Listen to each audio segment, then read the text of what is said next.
네, 오늘 말씀은 출애굽기 21장 1절에서 6절까지입니다. 내가 백성 앞에 세울 법규는 이러하니라. 네가 히브리 종을 사면 그는 6해 동안 섬길 것이요 7째 해에는 몸값을 물지 않고 나가 자유인이 될 것이며 만일 그가 단신으로 왔으면 단신으로 나갈 것이요 장가 들었으면 그의 아내도 그와 함께 나가려니와 만일 상전이 그에게 아내를 주어 그의 아내가 아들이나 딸을 낳았으면 그의 아내와 그의 자식들은 상전에게 속할 것이요 그는 단신으로 나갈 것이로되 만일 종이 분명히 말하기를 내가 상전과 내 처자를 사랑하니 나가서 자유인이 되지 않겠노라 하면 상전이 그를 데리고 재판장에게로 갈 것이요 또 그를 문이나 문설주 앞으로 데리고 가서 그곳에다가 송곳으로 그의 길을 뚫을 것이라. 그는 종신토록 그 상전을 섬기리라. 아멘. 감사합니다. 쉰들러 리스트라는 영화가 있어요. 아카데미상 7개 부문에서 상을 받았던 아주 명작 영화죠. 아마 많이들 보셨을 것 같아요. 그 영화에 보면 쉰들러라는 사람은 돈만 알던 사업가예요. 그 돈만 알던 사업가인데 2차 대전이 벌어지면서 나치 독일이 유대인들을 수용소에 끌고 가서 가스실에서 학살을 하는 것을 보게 됩니다. 그러면서 쉰들러가 마음이 움직입니다. 돈만 알던 사람이 그 양심에 찔림이 있어서 사람을 구하는 그런 사람으로 바뀝니다. 냄비 공장을 운영하던 그가 사람들을 고용하는데 때로는 장애인도 고용하고 노인도 고용하고 아이들도 고용하고 이러면서 그 공장에 고용을 하면 수용소로 끌려가지 않거든요. 생명을 살리는 거거든요. 그래서 그렇게 고용을 하는데 장애인, 아동, 노인, 여성 이렇게 고용을 할수록 자꾸 손해를 봐요. 기업이 어려워져요. 그런데도 그는 생명을 구하는 일을 계속합니다. 그래서 전쟁이 끝나고 나서 그때 살아났던 유대인들 약 1100명이 그때 생명을 구했는데 그 사람들이 쉰들러의 유대인이라는 단체를 만들어서 그 어려워진 쉰들러, 그 사람 사업은 어려워졌죠. 그 쉰들러를 돕습니다. 그리고 쉰들러는 나중에 죽은 다음에 이스라엘의 시온산, 이스라엘 왕들이 묻히던 그곳에 묻히게 됩니다. 냄비 공장 사장이었잖아요. 돈만 알던 어찌 보면 냉혹했던 그 사람이 하나님의 마음을 가지되니까 이렇게 사람을 구하는 일을 한 거예요. 이 영화는 실화를 바탕으로 쓴 소설을 영화로 만든 것이에요. 그 소설의 원작 이름은 쉰들러의 방주, 생명을 살리는 방주. 여러분, 우리 그리스도인이 이렇게 생명을 살리는 방주로 한 세상을 살고 싶지 않으세요? 오늘 그 얘기를 좀 나누려고 합니다. 오늘 본문은 주인이 종을 어떻게 할 것이냐, 이 문제를 다루고 있습니다. 하나님께서는 십계명을 이스라엘 백성들에게 주셨잖아요. 그런데 십계명은 조금 추상적이에요. 그것을 이제 구체적으로 어떻게 실행해 나갈지를 하나하나 말씀을 해주시는데 오늘 그 말씀의 첫 번째를 얘기하시는 거예요. 2절을 보니까 여기서 내가라는 건 히브리 이스라엘 백성들에게 하는 말씀이에요. 내가 히브리 종을 사면 그는 6해 동안 섬길 것이요 7째 해에는 몸값을 물지 않고 나가 자유인이 될 것이며. 지금 우리는 이것을 별 감동 없이 들으시죠. 이거는 세상이 놀랄만한 파격적인 선언을 하신 거예요. 그 당시는 어느 나라나 노예, 종이죠. 종을 부리던 세상이었어요. 어느 나라든지. 주로 종이 되는 이유는 돈이 없어서 빚을 졌을 때 자기 몸으로 가서 종이 되는 거거든요. 그런데 한 번 종이 되면 평생 종이에요. 자식들도 종이고 대대로 종이 돼요. 종 값을 물어야 되는데 그 종이 몸값을 어떻게 내겠어요? 종이. 그러니까 평생 자손 대대로 종이 되는데 하나님께서 지금 어찌 보면 폭탄 선언을 하시는 거예요. 너희들은 그렇게 종을 계속 대대손손 데리고 있는 것이 아니고 6년째는 그 사람이 빚져서 데려왔으니까 6년 때는 일을 시키지만 7년째는 자유인이 되도록 풀어줘라. 그런데 몸값을 받지 말고 풀어줘라. 얘기를 하시는 거예요. 지금 이스라엘 백성에게 하나님이 이 말씀을 하시는 때는 출애굽한 지 한 50일 정도 지나서니까 아직은 이 무슨 종이고 주인이고 이런 관계가 형성되지 않았을 때예요. 앞으로 너희들이 가나안에 가면 이런 세상을 만들어라. 근데 너희들이 가나안에 가서 만드는 세상은 너희들이 이집트에서 살던 그 세상과는 전혀 다른 새로운 세상을 만들어라 하면서 말씀하시는 거예요. 너희들이 이집트에서 노예로 있을 때 400년이나 대대손손 노예로 있으면서 얼마나 고통스러웠냐, 얼마나 비참했냐, 앞길이 하나도 보이지 않는 그 삶을 너희들이 살았는데 너희들이 가나안에 가서 새로운 나라를 만들어 살 때는 전혀 다른 세상을 만들고 살아라. 이 말씀을 하시는 거예요. 하나님께서는 창조를 6일 동안 하시고 7일째 쉬셨잖아요. 안식을 하셨잖아요. 안식은 묶인 것을 풀어주는 것, 쉼을 주는 것이 안식인데 하나님은 이스라엘 백성들에게 너희들은 6일 동안 일하고 7일째는 쉬어라. 안식일로 그렇게 허락하셨잖아요.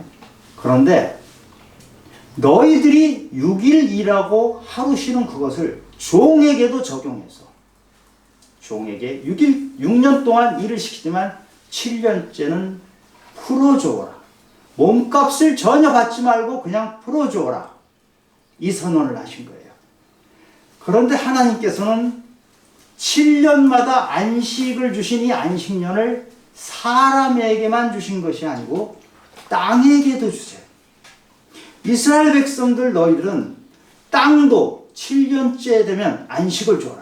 그래서 7년째는 씨를 뿌리지 말고 땅이 기운을 회복해서 원상대로 돌아갈 수 있도록 기회를 주고 씨를 뿌려서 경작하고 하는 걸 하지 말아라. 이런 말씀을 하세요. 놀랍지 않습니까? 지금 저희들은 이 종이 이 개념이 별로 없어요. 그래서 그냥 그런가 보다 하는데 이 당시에는요, 이거는 파격 중에 이런 파격이 없는 말씀을 하시는 거예요. 근데 하나님께서는 우리 세상에 많은 일들이 있고 많은 관계가 있는데 왜 주인과 종에 관한 말씀을 제일 먼저 하실까요?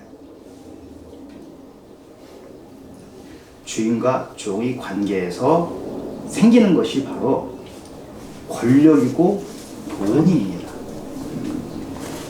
하나님께서는 나 외에는 다른 신을 섬기지 말라고 말씀을 하셨잖아요. 그리고 안식일을 거룩하게 지내라고 말씀하셨죠.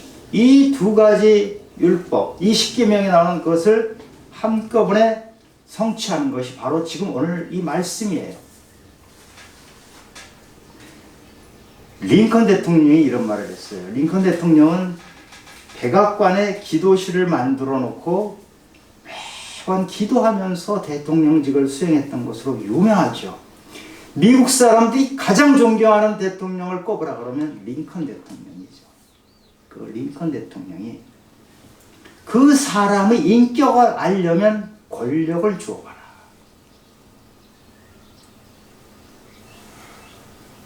굉장히 의미심장한 말 아닙니까?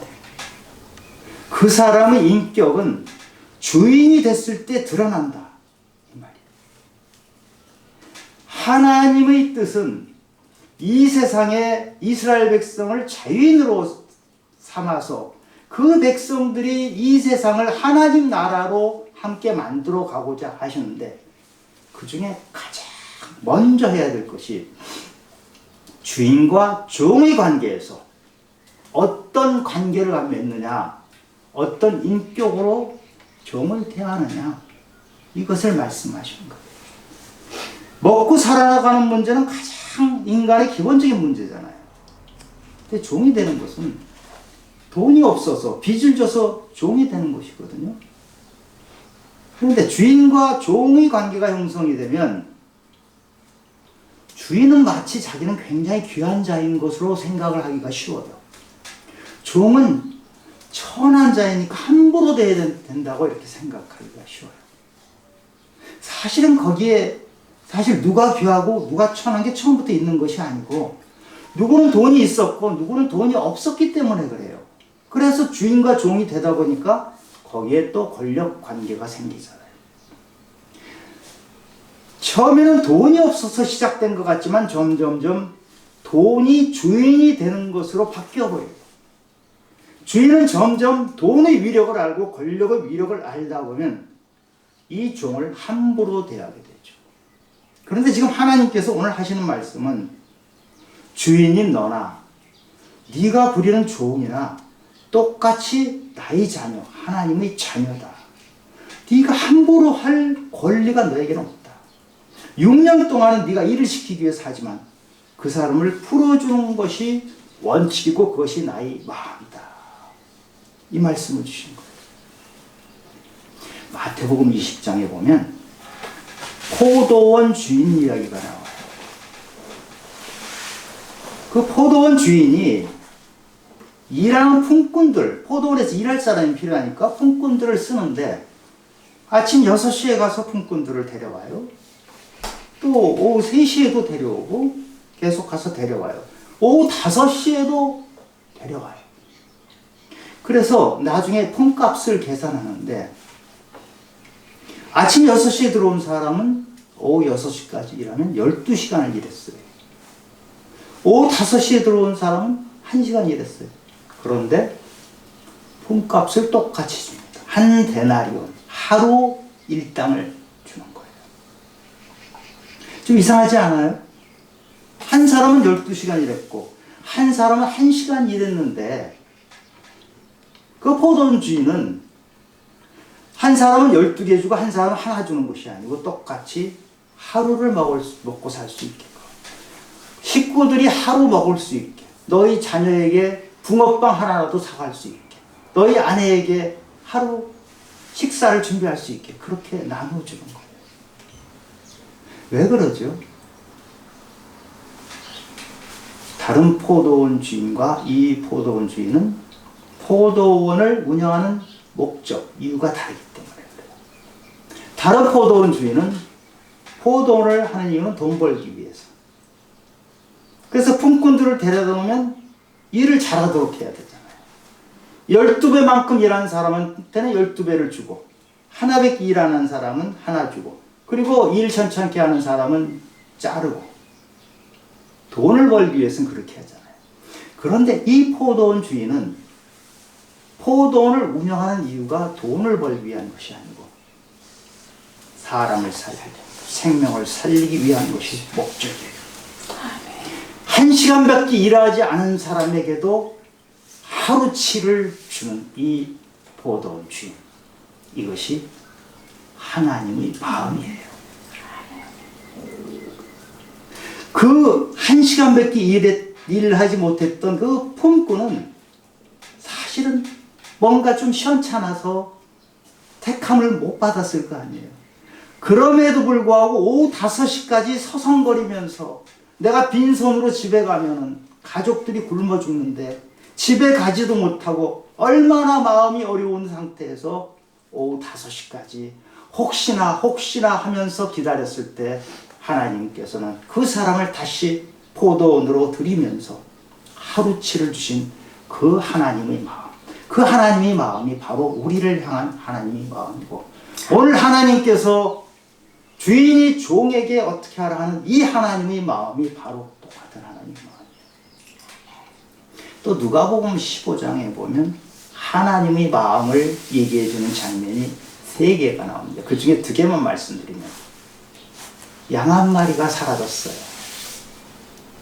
100마리를 키우는데 양 한 마리가 사라져가지고 그 목자가 그 양을 찾으러 헤맵니다.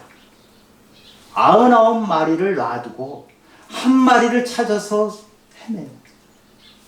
밤을 새면은 목자는 밤새 찾다가 밤에 잠자리에 들어도 그 잃어버린 한 마리 양 때문에 잠을 못 이루고 그 양을 마음에 두고 또 찾으러 새벽에 또 나갑니다.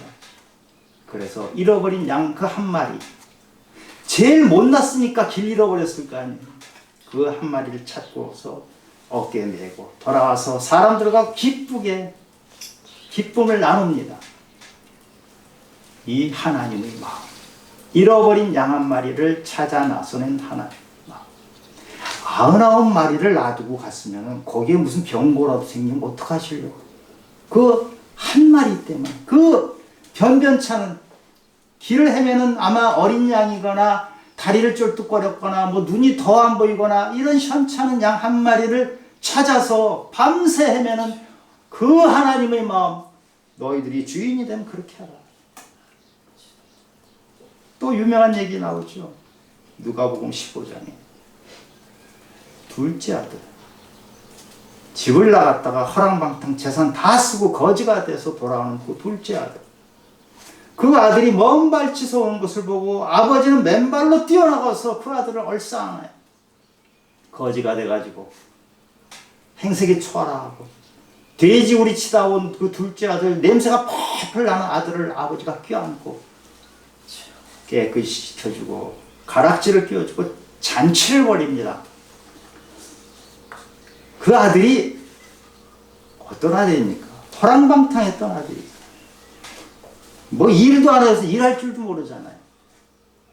아버지 섬기는 거 제대로 할 줄 알겠어요. 그럼에도 불구하고 그 아들을 얼싸안고 내 아들아, 내 아들아, 내 아들아, 내 생명 같은 아들아, 네가 돌아왔구나. 반기는 이 하나님의 마음, 그 하나님의 마음으로 종을 대하라는 얘기예요. 그런데 주인과 종의 얘기가 나오니까 사실 우리가 감이 없는 것이, 지금 이 시대에는 이런 종이 없잖아요.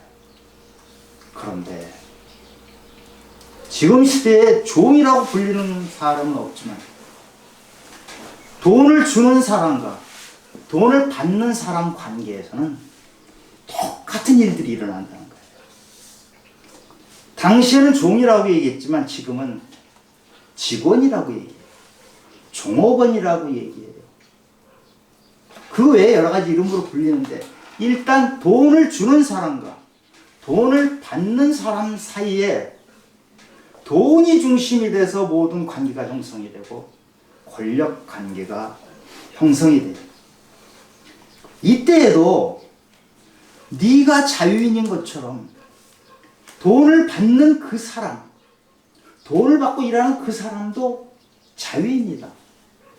반드시 잊지 말아라. 그 사람도 네가 하나님의 자녀인 것처럼 그 사람도 나의 자녀다. 그 자녀를 네가 함부로 하지 말아라. 이 메시지예요. 그런데 여러분, 신문지상이나 언론에 보면 가끔 그런 얘기들이 나오죠. 서글픈 얘기인데, 사장이 종업원에게 함부로 하는, 뺨을 때리는 사람도 있어요. 종업원을 무릎 꿇리는 사람도 있어요. 자기가 월급 몇 푼 준다고 그런 권리를 가진 것이 아니거든요. 그 권리를 누가 줬어요? 자기 마음대로 하는 거예요. 우리 그리스도인은 모든 것이 하나님이 주신 거라고 고백하시죠? 지금 내가 사는 모든 것, 내가 재산을 가진 것, 내가 회사를 가진 것, 이게 내가 마음대로 내가 잘나서 한 것이 아니잖아요. 지금 이스라엘 백성들이 그 남의 종살이 하다가 나와서 그 중에 어떤 사람이 재산을 모으고 종을 부린다고 하면 이것이 하나님의 은혜거든요. 출애굽할 때 이스라엘 백성이 한 일이 아무것도 없어요. 하나님이 다 해주셔서 나왔잖아요. 그런데 재산을 모았어. 그게 내가 잘나서 내가 한 것이니까 내 맘대로 한다. 그러지 말라고 하는 거예요.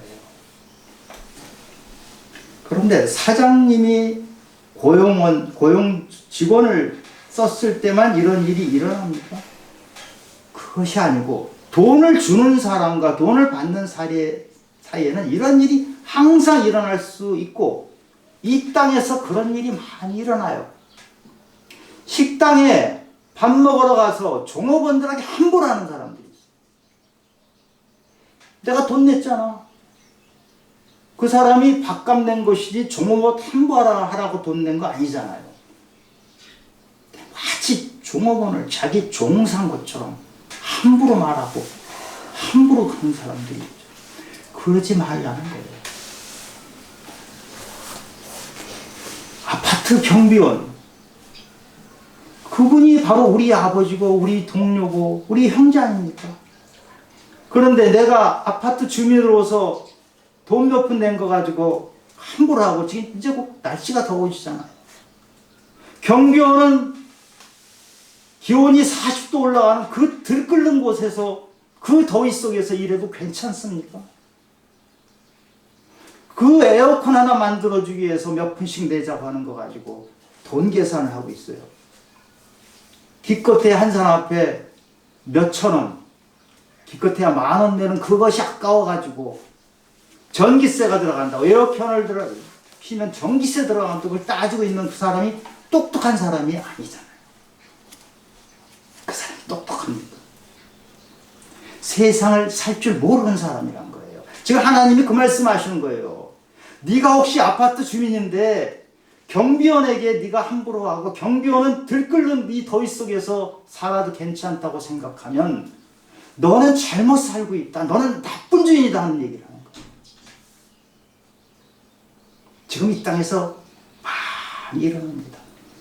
돈이 황제가 돼 있고 권력이 황제가 돼서 함부로 하는 것. 그거 하지 말라는 거예요.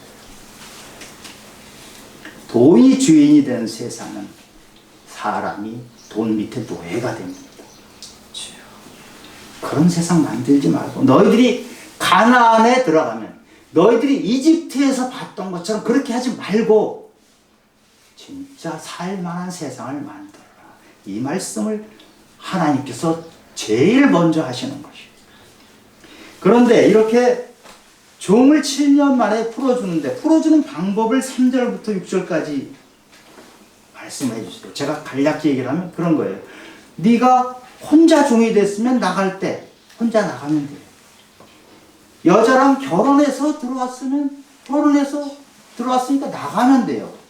그런데 네가 혼자 들어왔는데 주인이 여자를 줘서 결혼을 시켰어요. 그러면 네가 나갈 때 주인이 여자를 준 것은 주인 몫이니까 왜 이런 얘기가 가냐면 그 당시에는 종을 자기 소유물로 여기는 것이 세계 보편적인 거예요. 그러니까 지금 남자에 대해서는 네가 나가지만 여자를 주인이 줬으니까 너 혼자 나가든지 아니면 네가 자식도 낳고 해서 가족을 이뤘으면 그리고 주인하고 같이 사는 것이 참 좋게 여기면 나가지 말고 주인하고 함께 살아라. 그 대신에 귀에다가 송곳으로 구멍을 뚫어서 나는 종이다 하는 표식을 하고 살아라. 근데 그것은 전제가 되는 것이 가족을 이뤘고 주인이 괜찮은 사람. 주인하고 6년을 살아보니까 참 좋은 주인이다. 이럴 때 그렇게 하는 것이죠. 지금 7년째 되면 나가라고 하는데요. 이 말씀을 신명기에서 조금 더 도와주는 말씀을 하는데 거기엔 더 당시로서는 상상할 수 없는 얘기를 하십니다. 나갈 때 종을 빈손으로 내보내지 말아라. 그렇게. 신명기 15장에 보면 15장 12절부터 15절까지 나오는데 제가 읽어볼게요. 신명기 15장 12절부터 네 동족 히브리 남자나 히브리 여자가 네게 팔렸다 하자. 만일 6해 동안 너를 섬겼거든 7째 해에는 너는 그를 놓아 자유롭게 할 것이요. 이건 아까 본 거하고 똑같은 말씀이에요.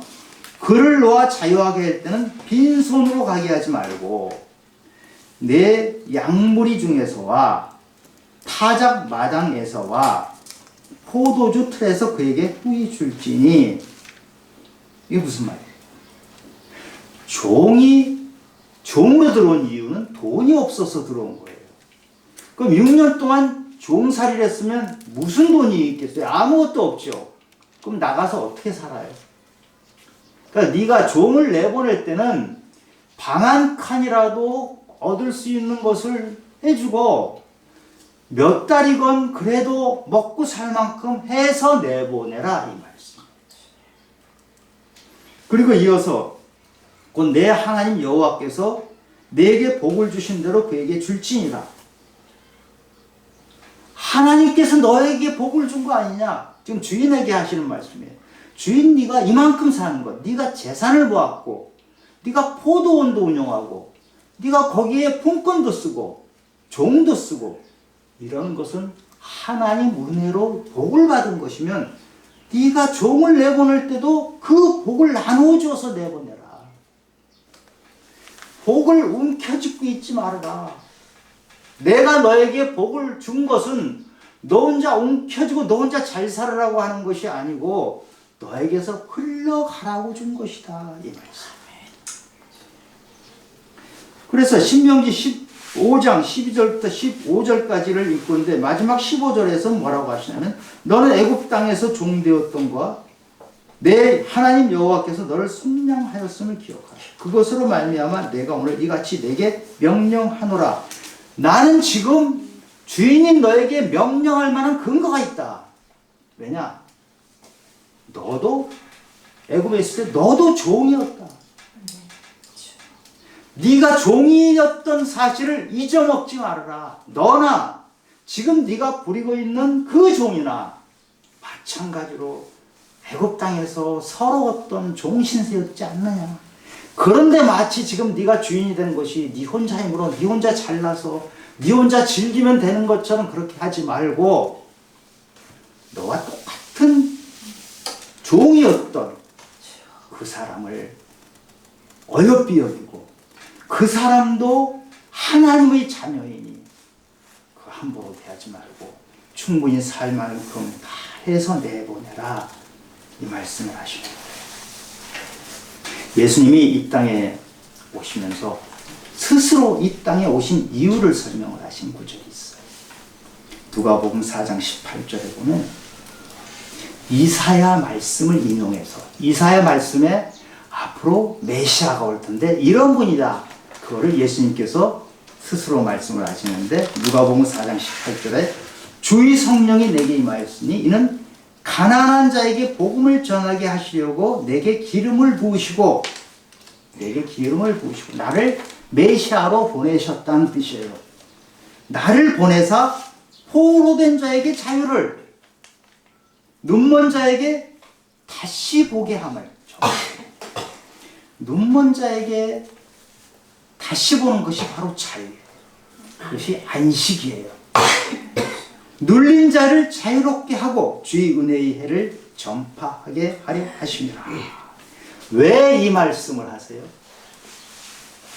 예수님께서 내가 눈먼 자, 가난한 자, 눌린 자를 자유롭게 하기 위해서 이 땅에 왔는데 너희들 나를 배우려고 하는 사람들 아니냐? 나를 닮고자 하는 사람들 아니냐? 닮겠다고 스스로 고백한 사람들 아니냐? 우리 그리스도인들은 예수를 닮겠다고 하는 사람 아닙니까? 왜 우리가 예배를 드립니까? 우리끼리 박수치고 찬양하고 이걸로 끝나려면 왜 여기에 모여 있어요? 조금씩이라도 예수님을 닮기 위한 거 아니에요? 그 예수님을 닮고자 하는 너희들은 너희를 통해서 사람들이 자유를 얻고 풀려나고 눈먼 자가 눈 뜨는 것 같은 자유와 안식을 얻도록 그렇게 하지 않으련 이것이 명령이라고 하신 거예요. 명령. 해도 되고 안 해도 되는 것이 아니고 명령은 뭡니까? 안 하면 너는 나의 자녀가 아니라는 거예요. 무서운 말씀이에요. 우린 성경을 볼 때 이런 말을 그냥 그런가 보다 하고 지나가잖아요. 굉장히 무서운 말씀을 하시는 거예요. 나의 명령이라는 것은 이렇게 안 살면 너는 나의 자녀가 아닐 수 있다는 말씀을 하십니다. 누가복음에 또 부자와 거지 나사로 얘기 나오죠. 부자가 왜 지옥에 갔어요? 부자가 남의 걸 훔쳤나요? 부자가 사람 죽였나요? 부자가 지옥에 간 이유는 거지에게 무관심했기 때문에. 그 거지 나사로가 헌들할 있게 먹을 것이 없어 그러고 사는데 너 혼자 즐기면서 너 혼자 큰 집에서 누리면서 나사로에게 전혀 관심 가졌지 않았던 너는 그것이 죄인지조차 모르고 그래서 지옥에 간 것이죠. 지금 이 말씀은 주인에게 하는 거잖아요. 주인이 종을 어떻게 다루느냐. 이걸 얘기하는데 이런 얘기를 들으면 우리는 맞아. 회사 사장님들은 이렇게 해야 돼. 맞아. 돈이 많은 사람은 이렇게 해야 돼. 맞아. 이게 뭐 식당 사장은 이렇게 해야 돼. 이렇게 생각하기가 쉬운데 그게 아니고요. 모든 그리스도인에게 여기 계신 모든 분에게 여러분이 잘 산 건 못 살건 아니면 종업원이 되더라도 종업원도 이렇게 살으란 얘기예요. 종업원이니까 이렇게 안 살아도 된다는 것이 아니고 우리는 마치 성경의 부자에 대해서 경고히 말씀을 할 때 남의 얘기를 들어요. 나는 가난하니까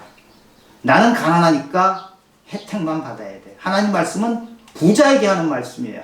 이렇게 듣는 경우가 너무 많다고요. 우리 그리스도인 자녀에게 하시는 말씀이에요. 네가 길거리에서 숱하게 많은 것을 보지 않느냐. 네가 시장 가서 좌판에 나물 몇 개 놓고 파는 할머니에게 너는 이런 모습을 하고 있느냐. 폐지 주워가지고 밀고 땀 뻘뻘 흘리면서 가는 그 할아버지에게 넌 어떻게 하고 있느냐. 요즘 택배가 많잖아. 너 택배기사한테 시원한 물 한 잔 줘봤느냐. 택배기사가 겨울에 올 때 양말한 켤레 줘봤냐. 지금 그 말씀 하시는 거예요. 너 혼자 잘났고 잘 먹고 네가 월급 받았으니까 난 종업원이니까 괜찮아요? 종업원에게도 지금 하시는 말씀이라니까요. 네가 돈좀 가지고 있다가 주인이 종에게 함부로 했던 것처럼 네가 돈 있으면 네가 또 역시 똑같이 하는구나. 그러지 말아라 하는 말씀을. 그런데 어떠세요? 이렇게 살면 우리는 점점 가난해지고 이 경쟁 사회에서 어떻게 경쟁하면서 살아가나 걱정이 되시지 않으세요? 근데 하나님이 그 답을 주세요. 전혀 걱정하지 말아라 하면서 답을 주세요. 잠언 19장 17절에 보면 가난한 자를 불쌍히 여기는 것은 여호와께 구워드리는 것이니라. 그의 선행을 그에게 갚아주시리라. 지금 주인이 종에게 넉넉하게 해주면 다른 주인보다 가난하게 될 것 같잖아요. 포도원 품꾼에게 1시간 일한 사람에게 하루일 품삯을 주면 그 포도원 주인은 가난해질 것 같잖아요. 안 그렇다는 얘기예요. 하나님이 갚아주시기 때문에 결코 그런 일이 안 생긴다는 거예요. 여러분 혹시 주위 한번 들려보세요. 구제를 잘하고 남을 돕고 사는 사람이 점점 더 가난해지던가요? 저는 지금까지 살아오면서 정말 많이 겪었어요. 남을 도와주면요 하나님이 나를 도와주세요. 그것을 여러분들이 삶에서 체험해야 오늘 이 말씀이 무슨 말씀인지 알아요. 내가 가령 가난한 사람에게 10만 원을 주잖아요. 그럼 놀랍게도 하나님께서는 저한테 100만 원을 주세요. 저는 정말 많이 느껴요. 그래서 또 말씀하셔서 잠언 11장 24절에 말씀을 뭐라고 하시냐면 흩어 구제하여도 더욱 부하게 된다고요. 그것을 공동번역에서는 뭐라고 했냐면 인심이 후하면 더욱 부자가 되지만 인색하게 굴면 오히려 궁해진다. 인색하게 움켜쥐고 하면 부자가 될 것 같잖아요. 부자는 그렇게 해서 되는 것이 아니고 인심 좋게 넉넉하게 후하게 해주면 그 사람은 더욱더 부하게 돼요. 부하게 되려고 해서 하는 것이 아니고 하나님 말씀대로 살면 하나님이 복을 넘치게 주신다는 것. 그 복을 누려요. 아멘. 우리 그 복 누리고 싶지 않으세요? 움켜져서 내 힘으로 힘들게 내가 자처해가지고 사는 그것이 아니고, 여러분 아파트를요 한 100평 200평짜리 아파트 들어가 살아보셨어요 혹시? 저는 남의 집 구경을 해봤는데요, 200평짜리 아파트 들어가니까요 무지무지 불편해요. 요 거실 끝에서 저기 부엌까지 가는데요 마치 어디 그 마트에 가는 느낌이 들어요. 집에서 자동차 타고 마트에 가는 느낌이 집 안에서 이거 그런 집이 여러분 좋으세요? 안 그렇다란 말이에요. 우리는 부하게 살 수도 있고 가난하게 살 수도 있어요. 그것은 때로는 하나님이 우리에게 주시는 것이기도 하고, 때로는 우리의 부족함이나 우리가 애썼는데도 안 될 수도 있어요. 그러나 가난해도 부자처럼 사는 사람이 있고요, 부자인데도요 거지같이 사는 사람들이 있어요. 움켜쥐고 사는 사람이에요. 부자인데도 정말 거지같이 살아요. 많습니다. 주변을 한번 보세요. 구제하고 나눠주는 사람이 어떻게 사는지, 움켜쥐고 사는 사람들이 과연 복되게 사는 건지를 보시기 바랍니다. 예수님께서 마지막 날 제자들에게 하신 말씀이 내가 너희를 사랑한 것 같이 너희도 서로 사랑하라. 이것이 예수님이 우리에게, 그리스도인에게 주시는 마지막 결론입니다. 냄비 공장 사장이던 이 사람이 생명을 1100명이나 살려내고 뭐라고 하냐면, 전쟁이 끝난 다음에 내가 조금 더 했으면 3사람이라도 더 살릴 수 있고 2사람이라도 더 살릴 수 있을 텐데, 자기가 끼고 있는 반지를 보면서 이 반지만 내가 팔았으면 3사람을 더 구하고 2사람 구하고 1사람이라도 더 구했을 텐데, 여러분 그리스도인은 그 마음 가지고 사는 거예요. 움켜쥐는 사람은 그리스도인이 아니란 말씀을 지금 하시는 거예요. 반지라도 빨아서. 그래서 이 소설 제목이 신들로의 방주예요. 생명을 구하는 방주. 여러분 우리 그런 멋진 인생 살고 싶지 않으세요? 아멘. 저는 우리 주님의 가족 성도 한 분 한 분이 신들로처럼, 신들로는 원래 냄비 공장에 냉혹한 돈만 하는 사장이었어요. 그 사람이 변해서 생명을 구하는 방주가 됐던 것처럼 우리도 지금까지는 몰라서 그랬어요. 지금까지는 돈 움켜쥐는 것이 다 그래서 나도 그렇게 살았어요. 그러나 이제는 바뀌어서 하나님, 이제는 베풀고 살겠습니다. 아멘. 제가 많이 가져서 베푸는 것이 아닙니다. 없지만 나누며 살겠습니다. 그것이 오늘 하나님께서 주신 명령입니다. 우리 명령대로 넉넉하게 나누면서 종에게도 자유를 주고 품꾼에게도 자유를 주고 내 옆에 있는 모든 사람들이 나 때문에 생명이 살아나는 방주가 되시는 성도님들이 되시기를 예수 그리스도 이름으로 축원합니다. 아멘. 하나님 아버지, 이 시대가 앞에서 움켜쥐고 경쟁하고 많이 가지고 있는 사람들 칭찬하고 성공했다고 말하는 시대가 됐습니다. 그러나 하나님이 보시기에는 그런 사람이 성공하는 것이 아닙니다. 신들로처럼 방주가 되어서 어려운 사람은 누구든지 내 배를 타라. 주위에 상처받는 사람 와서 내 배를 타라. 너희 생명이 살아나리라 하는 이런 삶을 살아내는 우리 그리스도인이 되도록 아버지께서 도와주시옵소서. 아멘. 모든 말씀 예수님 이름으로 기도드렸습니다. 아멘.